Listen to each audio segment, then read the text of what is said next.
Well, earlier this year, we did have a series of segments that were focused on the growing shortage of lawyers in rural communities.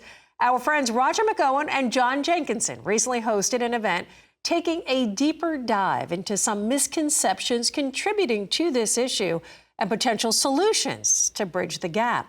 Roger McEowen joins us now for a recap. Always great to see you, Roger. First of all, congratulations. I know this is a big passion of yours. How did everything go? How was it?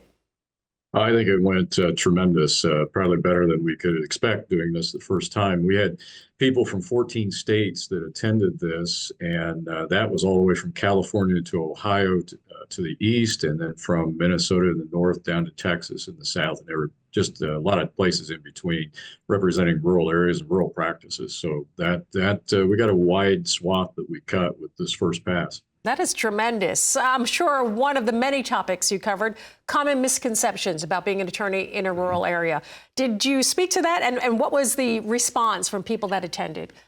Well, certainly our panel discussion did speak to that. The panelists were from Oregon, Idaho, Kansas, North Dakota, and Iowa. And while they each have their unique issues that they deal with, one commonality is the shortage of talent and the difficulty they have in finding attorneys. And one of the panelists said that, I'm the only attorney in the entire 3-county area, attorney for the 2 towns in the county that she's practicing in, and she's conflicted out on a whole bunch of things. And she said, I'm willing to help someone get started practicing in my town across the street from me. And one of the misconceptions is there's not enough work, and that's just totally inaccurate. There's plenty of work. And then another misconception is they can't make it financially, and that's completely wrong. So those are 2 of the big ones that were addressed at the conference. Just incredible, too, for you to provide the resources to a lot of these students that do have these misconceptions. I know the event also aimed to link law and business students with rural practitioners seeking help. Talk a little bit about that. Yeah, what we did was ask attendees if they were interested in providing information about their firms that we could give to students both at business colleges at K-State as well as at Washburn and our law students here.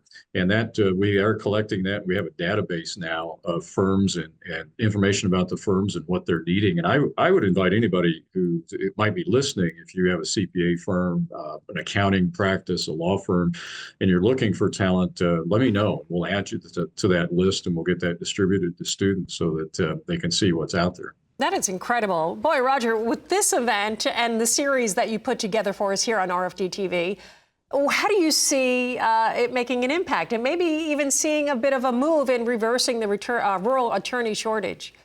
Well, I think it made an impact with some of our students that attended.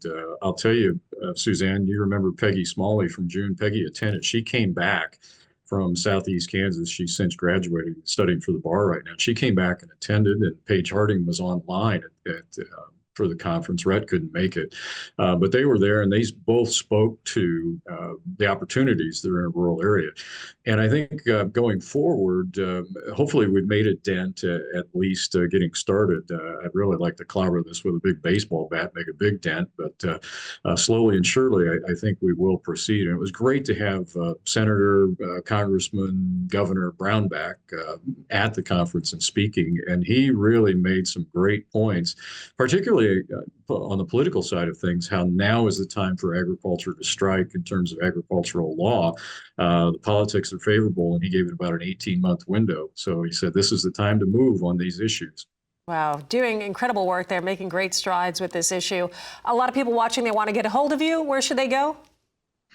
Contact me at the law school. I'm on the law school's website. A lot of people know my email address, my blog. You can just enter my name and everything's going to pop up for you. But through the law school is probably the easiest way to find me. And that's just washburnlaw.edu. Great stuff, as always. Roger McEowen, congratulations, of course, with this recent event. And Roger with the Washburn School of Law.